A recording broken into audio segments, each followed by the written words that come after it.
పూర్తి వివరాలకు చదవండి రేపటి అక్షర శిల్పం దినపత్రికలో.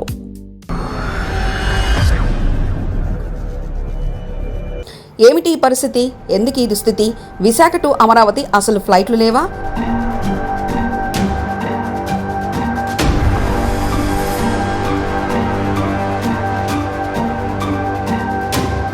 ఏపీ ఇంకా పక్క రాష్ట్రాల మీద ఆధారితమైన విమానయాన శాఖ మంత్రి మనోడైనా ఇంతేనా? ఏపీ నుంచి డైరెక్ట్గా ఫ్లైట్లుండవా?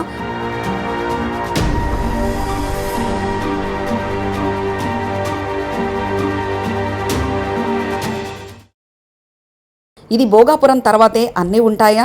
కేంద్ర విమానయాన శాఖ మంత్రి ఆంధ్రప్రదేశ్లోని శ్రీకాకుళం జిల్లా వ్యక్తి. అలాగే విశాఖపట్నం, తిరుపతి, విజయవాడ ఏపీలోని కీలకమైన నగరాలు. ఈ కీలకమైన నగరాల నుంచి ఒక్కటంటే ఒక్క ఫ్లైట్ కూడా అటు కేరళకు, ఇటు బెంగళూరుకు, ఇటు హైదరాబాదుకు ఏదైనా సరే డైరెక్ట్గా వెళ్లాలంటే కుదరదు. కేవలం కనెక్టింగ్ ఫ్లైట్స్ మాత్రమే అక్కడ అందుబాటులో ఉంటాయి. నేరుగా ఇక్కడ నుంచి తిరుపతికి వెళ్లాలన్నా, నేరుగా ఎక్కడి నుండి అమరావతికి వెళ్లాలన్నా కూడా కనెక్టింగ్ ఫ్లైట్స్ మాత్రమే దిక్కవుతాయి. ఈ పరిస్థితి ఎందుకు వస్తుంది? అసలు విశాఖకు డైరెక్ట్ ఫ్లైట్స్ ఎందుకు ఇవ్వడం లేదు? కారణాలు ఏమైనా సరే ఆన్సర్ మాత్రం ఒకటే వస్తుంది. ఇక్కడ ట్రాఫిక్ లేదట. అంటే ఇక్కడ అనుకున్న విధంగా ప్యాసింజర్లు లేరంట. అంటే ఏ స్థాయికి ఈ వివాదాన్ని పట్టుకొచ్చారనేదే మొన్న గంటా శ్రీనివాసరావు వివాదమే సాక్ష్యంగా మారుతుంది. టీడీపీ కీలక నేత గంటా శ్రీనివాసరావు చేసిన ట్వీట్ వైరల్ అవుతుంది. ఆయన ఎదుర్కొన్న ఇబ్బందిని సోషల్ మీడియాలో పోస్ట్ చేశారు. ఇదంతా ఏపీలో ఉన్న విశాఖపట్నం నుంచి విమానంలో విజయవాడ రావడానికి ఆయన పడిన పాటలు. ఆయనకే కాదు, విశాఖపట్నం నుంచి రాజకీయ నేతలు, వ్యాపారులు, పారిశ్రామికవేత్తలు ఇలా ఎవరైనా విజయవాడ వెళ్లాలంటే వయా హైదరాబాద్ వెళ్లాల్సి వస్తుంది. నీ ముక్కు ఎక్కడరా అంటే చేతిలోని తల చుట్టూ తిప్పి చూపించినట్లుగా తయారైంది. కారణం ఏదైనా విజయవాడ, విశాఖపట్నం నగరాల మధ్య తిరిగే విమానాలు రద్దు కావడంతో చాలా మందికి తీవ్ర ఇబ్బందులు పాలవుతున్నారు. ప్రస్తుతం రాత్రిపూట 2 సర్వీసులు మాత్రమే నడుస్తున్నాయి.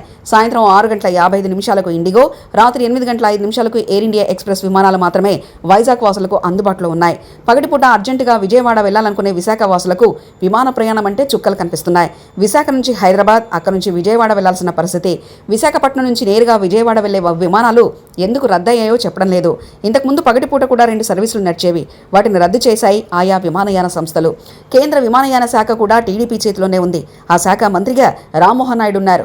ఆయన ఇదేం కర్మరా బాబు అంటూ కొందరు నిట్టూర్పులు విడుస్తుంటే టీడీపీ నేత గంటా తాను ప్రయాణించిన టికెట్లు ట్విట్టర్లో వైరల్ చేసి సమస్య ప్రభుత్వం దృష్టికి తెచ్చారు.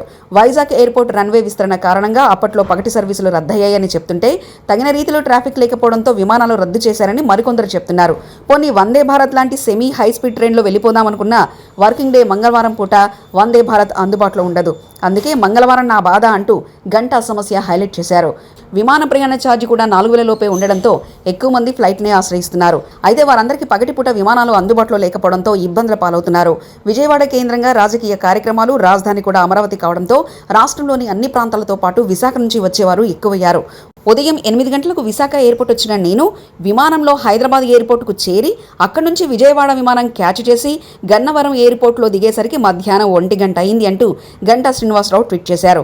అందుకే గంటా శ్రీనివాసరావు ఏపీ సీఎం చంద్రబాబు నాయుడుతో పాటు రామ్మోహన్ నాయుడు, మంత్రి నారా లోకేష్ను తన పోస్టులో ట్యాగ్ చేశారు. ముఖ్యమంత్రి నారా చంద్రబాబు నాయుడుతో సాయంత్రం సమావేశం కావడానికి విశాఖ నుండి బయలుదేరిన సిఐఐ, ఫిక్కీ, ట్రేడ్ ప్రతినిధులు కూడా హైదరాబాద్ మీదుగా విజయవాడ చేరారు.